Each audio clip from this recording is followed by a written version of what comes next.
People say money doesn't buy happiness, but they forget it buys something quieter, security. That was what I was after. Not yachts, not trips to Santorini, just a life where one flat tire or one layoff didn't send me into a spiral. I live in Flagstaff, Arizona, where the pines are tall and the air feels older than memory. My house is a small 2-bedroom with creaky floors and a stubborn water heater. I bought it in 2016 after landing my systems analyst job at logistics firm. I drive a 2008 Toyota Matrix with a dent on the rear bumper and no intention of replacing it. Most mornings start the same: coffee, oatmeal, and a quick glance at my bank account before logging in for work. I liked seeing the numbers tick upward slowly but steadily. $92,300 became $97,200, then $103,400. By the summer of 2024, it sat at $113,000. That number meant something. It meant I had done things right, that every skipped vacation, every homemade lunch, every time I said no thanks to takeout or drinks or new clothes wasn't in vain, and my savings wasn't about hoarding. It was about being ready for emergencies, for opportunities, for the unknown. I didn't talk about it much, not because I was hiding anything but because people don't always know how to hold someone else's discipline. They turn it into judgment or jealousy or jokes. My brother Ellis once teased, "What are you saving for the end of the world?" No, I wanted to say, I'm saving so that the world doesn't end me. At the time, I didn't realize I wasn't just saving money. I was trusting systems, ones I believed would protect me, ones I thought no one close to me would ever dare touch. And then came the reunion. Every June our family makes the drive to Lake Powell for a long weekend at my parents' old log cabin. It's always the same grilled food, badly organized relay games, and too many folding chairs. We pretend we're still close even when the conversations thin out after an hour. I arrived early Friday afternoon, the heat already thick in the air. My dad waved from the deck, beer in hand, and my mom was in the kitchen pretending not to be annoyed about the late arrivals. I unpacked, helped slice watermelon, and avoided questions about when I'd finally settle down. Ellis and Delaney showed up just before sunset in a dusty black sedan. He honked twice and rolled down the window, flashing that same crooked grin he'd had since he was 17. "Rowan Hale," he shouted, drawing out my name like a game show host. Still off the grid and making spreadsheets, I met him halfway down the gravel path. "Still making jokes that no one laughs at?" I asked. Delaney stepped out of the passenger side in a breezy sundress and sunglasses too big for her face. "Rowan," she sang. "You look the same, still so disciplined." She hugged me, the kind of embrace that's all surface and no anchor. It had been over a year since I'd seen them in person. Ellis smelled like aftershave and Red Bull, Delaney like sunscreen and some expensive citrus perfume. They looked good, tired maybe, but polished in a way I hadn't expected. At dinner, Ellis joked about my mountain monk lifestyle, asking if I'd taken a vow of silence or just of online dating. Delaney laughed along, but her eyes kept darting to my hands, my nails, my watch, the way I passed the serving bowl, watching me too closely. That night, as the others made s'mores and told the same stories from high school, I caught Delaney staring again. She smiled when I noticed. "You're always so put together, Rowan," she said. "I don't know how you do it." I shrugged. "It's not that hard. I just plan." She nodded, slow and thoughtful, like she was learning something. The next morning, she was already in the kitchen when I came in for coffee. It was just the two of us that afternoon. Everyone else was napping or out on the water, but Delaney asked if I wanted to walk the lake trail with her. I said yes, more out of politeness than anything else. We walked in silence for a while, letting the gravel crunch beneath our shoes. The heat was dry, but the breeze off the water made it bearable. I could hear the distant hum of a jet ski and the low murmur of voices from across the cove. "I'm sorry if Ellis teased too much last night," Delaney said suddenly. "He thinks he's being funny." "He always has," I replied, keeping my tone light. She kicked a pebble off the path. "You've really built something solid, haven't you?" "I guess," I said. "It's taken time." Delaney stopped walking. "Rowan," she said, her voice shifting softer. "I need to tell you something." I turned toward her, a knot forming before I even knew why. I'm pregnant, she said, eyes already watering. I found out last week. I blinked. Wow. Congratulations. She gave a tiny half laugh. It's not good news. We're broke, like really broke. Ellis's car got repossessed last month. We're 3 months behind on rent. And now this. The knot tightened. I don't know how we're going to make it, she continued. I'm working double shift at the cafe. He's between jobs again. I'm scared. I heard myself say I can help. I didn't even think about it. I can send you something, get you caught up. No, she said quickly, shaking her head. No, I wasn't telling you to get anything from you. I would never ask. But she was, and we both knew it. Seriously, Delaney, I said, whatever you need. I mean it. She nodded, wiping at her eyes. Thanks. I don't know what to do anymore. We walked the rest of the way in silence. When we got back to the cabin, Ellis was playing cornhole with our cousins like nothing was wrong. That night, I went to bed thinking about numbers again, how much I could give without noticing it too much. The next morning, I came into the kitchen earlier than usual. The house was still quiet, no coffee brewing yet, no laughter from the porch. Delaney was at the table leaning over my laptop. She looked up too quickly. Oh, sorry, she said, her fingers frozen mid-trackpad. I was just checking the weather. My phone died overnight. I nodded, swallowing the hesitation rising in my throat. Sure, no problem. She stepped back, giving me space. I walked over and closed the lid without looking at the screen. Storm's supposed to roll in around 4, she added as if that proved something. Then she smiled too wide and slipped out of the room. I stood there for a long second. My coffee mug was still in the cabinet. The laptop had been open, something I rarely do when I'm not using it. I didn't remember leaving it like that. I didn't remember logging out. A flicker of doubt passed through me. I brushed it away. It was probably nothing. Still later that morning, I changed my banking password, just in case. But I didn't go further. I didn't reset the security questions. I didn't enable two-factor authentication. I didn't even log out of anything, because it felt ridiculous, because this was Delaney, because suspicion felt like betrayal and I wasn't ready to betray anyone, especially not my own family. Instead, I kept thinking about the number I'd gone to bed with, $5,000. 5 wouldn't break me. It wouldn't even scratch the surface. I'd still have over $100,000 in savings. And if it meant they could breathe easier, stop falling behind on rent, prepare for the baby, wasn't that worth it? I didn't bring it up, not yet, but I started imagining how I might frame the offer, something soft, something that didn't make them feel pitied. Maybe I could say it was a gift, a gesture, no strings. That afternoon, we all sat by the dock pretending things were as simple as the sun on the water. Ellis cracked beers and tossed out one-liners. Delaney leaned against the railing and hummed along to the Bluetooth speaker. I caught her looking at me again, quick, unreadable. I looked away first.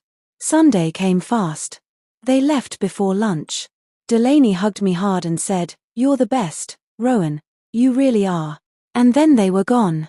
I drove home that afternoon already planning the transfer in my head. Monday morning started like every other. I got up early, fed the neighbor's cat, brewed a cup of coffee, and sat down at the kitchen table. It was cloudy outside, the kind of quiet gray that makes everything feel slower. I opened my laptop, still half thinking about whether $5,000 was too much or not enough. I logged into my bank account expecting to see the same familiar number that had greeted me for months now, 6 digits neat and earned. But what I saw stopped my breath. 0.00. I blinked, refreshed the page, waited. Still 0. I stared for a few more seconds, my mind refusing to believe what my eyes were showing me. I thought it had to be a glitch, some temporary error. Maybe the site was down. Maybe I had accidentally logged into an old account. I checked again, same result. I didn't even realize I was standing until I felt the coffee slosh against the side of the mug in my hand. I dialed customer service with fingers that didn't feel like mine. "Thank you for calling Western Oak Credit Union," the voice chirped. "How can I help you today?" "This is Rowan Hale," I said, trying to keep my voice steady. I'm logged into my account and there's something wrong. My savings account is showing a zero balance. That's not possible. There was a pause on the other end.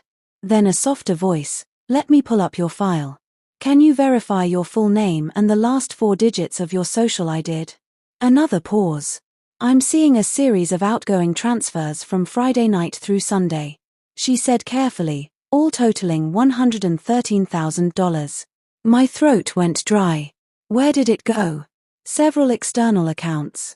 I'll email you the transaction list. The email landed before we even ended the call. I clicked through, scanning line after line. $18,500, $12,000, $22,000 each, withdrawal like a brick in my chest. Then I saw the names on the receiving accounts. Delaney R. Hale, Ellis J. Hale. The room around me faded. My brother, his wife. The ones who smiled across my dinner table and said, thank you for the lemonade. The ones who hugged me goodbye yesterday morning. I sat still for a long time. Then I stood up, packed a small overnight bag and drove to Phoenix without telling anyone where I was going. I got there just after noon. Their apartment complex looked like it had been built fast, and cheap sun-bleached siding, a sagging second-floor balcony, and a row of uneven mailboxes out front. I remembered it from one visit months ago, but now it felt unfamiliar, stripped of any charm I might have pretended to see before. I knocked once, then again. Ellis opened the door in basketball shorts and a wrinkled t-shirt, barefoot and holding a half-empty bottle of orange soda. Rowan, he said with a lopsided smile. Didn't expect to see you today. Everything okay? I didn't answer. Just walked past him into the apartment. Delaney was on the couch scrolling through her phone like nothing had happened. She glanced up, blinked once, then slowly set the phone down. She was wearing one of Ellis's sweatshirts, oversized and faded. I know, I said. The air in the room tightened. Ellis shut the door behind us. Know what? He asked, still pretending. My account. I said quietly. All of it. Gone. Delaney gave a single soft laugh like I'd told a mildly surprising story. You're being dramatic. You used your names. I said. You didn't even bother hiding it. Relax. She said, brushing imaginary lint from her knee. We needed it more than you. You're always fine, Rowan. You'll bounce back. Ellis leaned against the wall, arms crossed. You save money like a doomsday prepper. You weren't doing anything with it. I pulled out my phone. Then you won't mind the consequences. Delaney sat up straighter. What are you doing? I was already dialing. My thumb didn't shake. My voice didn't rise. It wasn't anger anymore. It was precision. 911, what's your emergency? I need to report a theft. I said. A large-scale financial theft, and I'm standing in the apartment of the people who took it. Ellis's face dropped. Delaney didn't laugh this time. I gave the address without hesitation. Yes. I said when they asked. I'll wait outside. They were arrested 3 days later. I wasn't there to see it, but I heard from a neighbor that Ellis opened the door shirtless with a smirk that melted when the badge came out. Delaney cried, of course. Someone recorded it from across the lot, and it ended up on the neighborhood Facebook group. I didn't watch it. The police report was cold, factual. Charges listed in black ink: identity theft, fraud, conspiracy. No room for sentiment. No mention of shared childhoods or lake trips or holiday photos. That night my phone rang. It was my mother. I stared at the screen for a full minute before answering. Rowan. She sobbed before I could speak.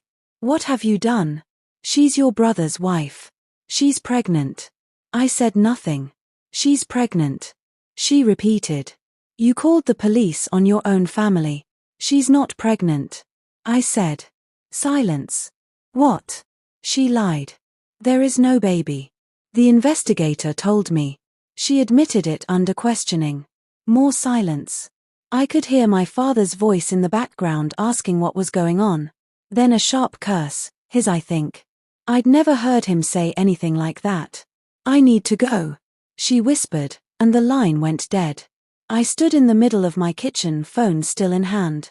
The dishwasher beeped that it had finished. A breeze came through the open window and moved the corner of a receipt on the counter. Everything around me was normal. Steady. The kind of ordinary I'd worked so hard to protect. The next morning I emailed the detective to confirm I'd be pressing charges and participating fully in the case. She responded quickly, grateful she said, and told me what would happen next. There'd be a trial. Maybe restitution, maybe not. But the process had begun. And I wasn't stepping back.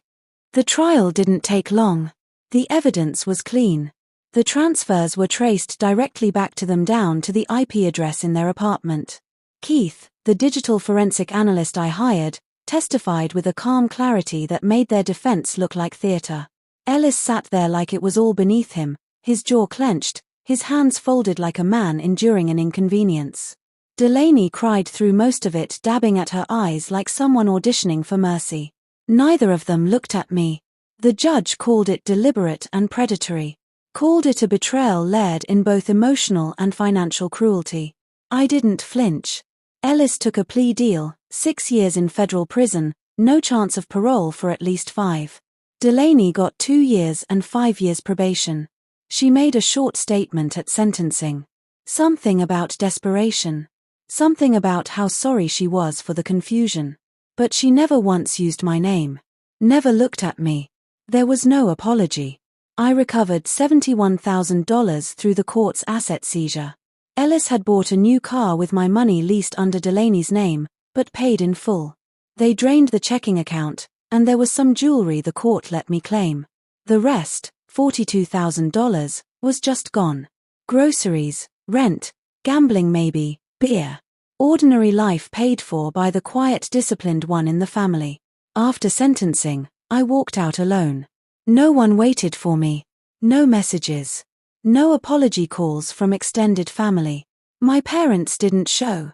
I didn't expect them to. There was no screaming match. No cathartic confrontation. Just the sound of my shoes on the courthouse steps and the cold bite of January air. When I got home, I made tea, sat by the window. The sun was low, coloring the edge of the snowbank a soft gold. I didn't feel triumphant, just tired. But I wasn't broken. I changed every password I owned, closed every account, and opened new ones. Spoke to my lawyer about sealing certain files.